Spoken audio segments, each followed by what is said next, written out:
Next, I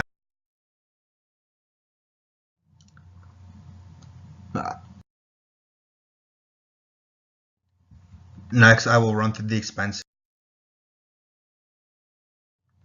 finishing up the physical activity. Next, I'll run through the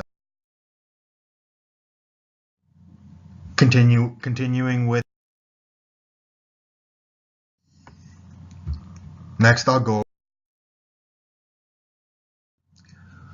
So as I mentioned earlier, next we will go over our evaluation. So we plan to include the purpose of the evaluation. So now we go to our evaluation questions. We have our process questions. The first one saying, to what extent are participants being reached and educated as intended? To what extent did the program implement the nutritional and meal preparation workshops as intended? To what extent did the program implement the physical exercise curriculum as intended? We also have our outcome questions. To what extent did the program achieve its objective of improving dietary practices and increasing daily fruit and vegetable consumption among participants? To what extent did the program achieve its objective of increasing physical activity patterns among participants? To what extent did the program achieve its objective of promoting healthy weights among participants? And to what extent did the program address the childhood obesity in the Roseland community?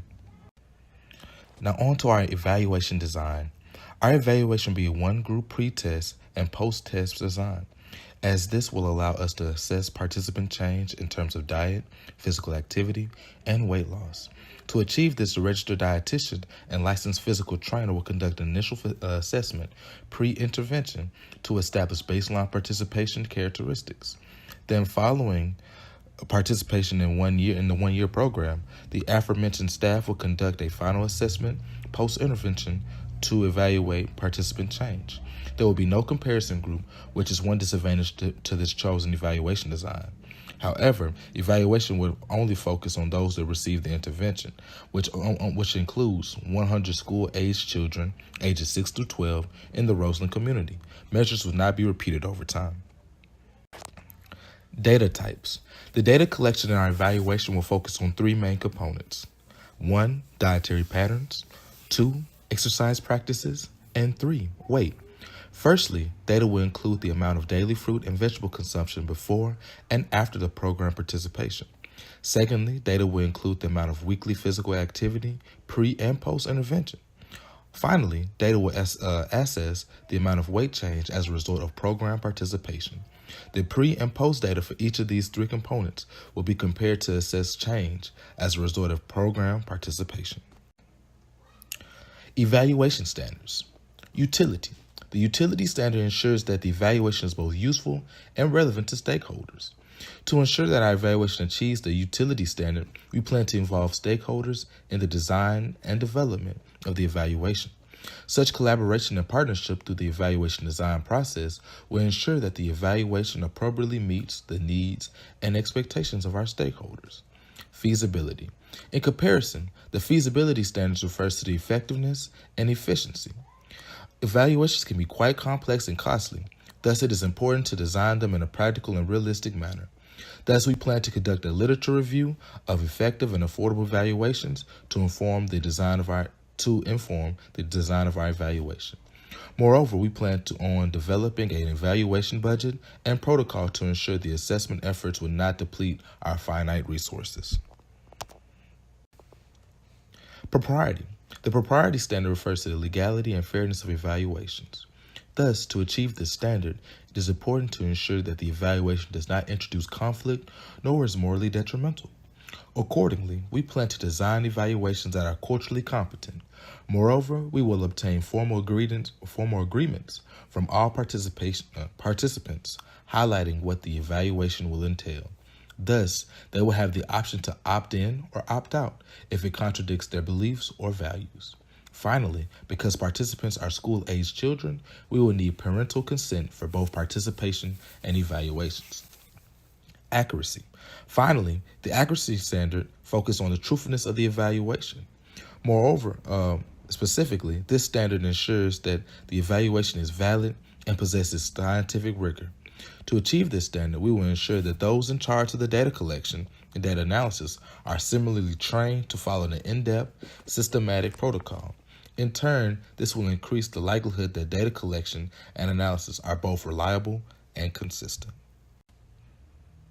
Measure of change and success. To measure where participant change occurred in terms of dietary practices, physical activity, and weight loss, scores will be calculated and compared before and after the program participation. The aforementioned change will be calculated as follows. Amount of change is equal to the sigma of each post-program score minus each pre-program score divided by the total number of paired scores. To measure the extent which the program was able to achieve its intended objectives, we will utilize the effectiveness ratio. Ratios that are closer to 1 indicate program success. The equation for the program follows. Effectiveness ratio is equal to post-program score minus pre-program score divided by target score minus pre-program score. Data collection. As the program focuses on improving dietary practices, increasing physical activity, and reducing body weight, we believe that the most appropriate method of data collection is a questionnaire because the participants are children, and the parents will have to complete the questionnaire on behalf of the children. Both the dietary practices and physical activity will be self-reported. The body weight will be measured using a scale. The registered dietitian and licensed personal trainer, along with program staff and volunteers, will be able to collect the data. The data collected at the beginning of the first group session, pre-intervention, and again at the end of the final group session, post-intervention. We will conduct a literature review to identify existing questionnaires that may inform the design of our intervention. However, we want to tailor specifically to our target audience in Roseland. These questionnaires will be stored electronically via a survey database such as REDCap. There will be a unique participant identifiers to maintain confidentiality. We do not plan on collecting secondary data. So now to our evaluation timeline. In year 1, we have our program planning from January to April, evaluation development from May to July, stakeholder engagement from January to July, program implementation from August to December, and pre-program assessment in August. So we jump to year 2, where we have our program implementation from January to July, a continuation from year 1. We have our post-program assessment, which will be in July. We have our data analysis, which will be from August to October, data interpretation in the month of November, and we'll communicate our findings starting in December of the second year. Data analysis. The outcome data for our pre- and post-program assessments will be quantitative in nature. We are unsure if we would have normal distribution of data, and we will anticipate some outliers. Thus, our data will be non-parametric. The level of analysis will occur at an individual level as our program is assessing the individual level of changes in terms of dietary practices, physical activity, and BMI before and after program participation. However, we'll also incorporate some aggregate levels of analysis through descriptive statistics, including mean and standard deviation. Then to compare the before and after groups to determine if they point to the same population, if they are significantly different. To achieve this, we will perform a Wilcoxon sign ranks test, as this is the most non-parametric test that correlates with the student t-test for related samples. Data interpretation. The program director, along with the MPH graduate student volunteers from Loyola University Chicago, will interpret the evaluation findings.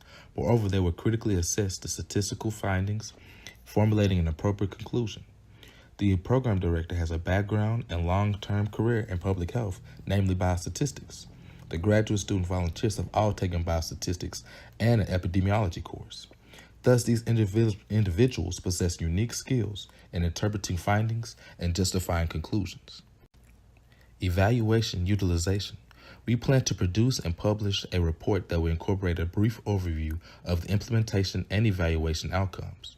This report will be distributed to all stakeholders involved, as well as local public health departments located through the Chicago metro area. Our hopes are that the program plan can be shared with local municipalities for widespread dissemination, if it is indeed shown to have a positive impact on addressing childhood obesity. On the contrary, if the program was deemed ineffective, our report could shed light upon failures and needed areas of improvement. The key takeaway that we receive from this is the critical role that community members play in informing the design of health programs. We would not have been able to come up with an intervention if we did not interview key community members that helped us assess the situation, find out our community needs and our community wants, and be able to navigate and negotiate that space that we can come out with a way to create this intervention in order to fight childhood obesity in the Roseland area. We would like to end with a quote from the former First Lady Michelle Obama about childhood obesity. Childhood obesity is critically important to the health and success of our kids and this nation ultimately. This is the end of our presentation. Thank you so much for watching. You guys have a wonderful day.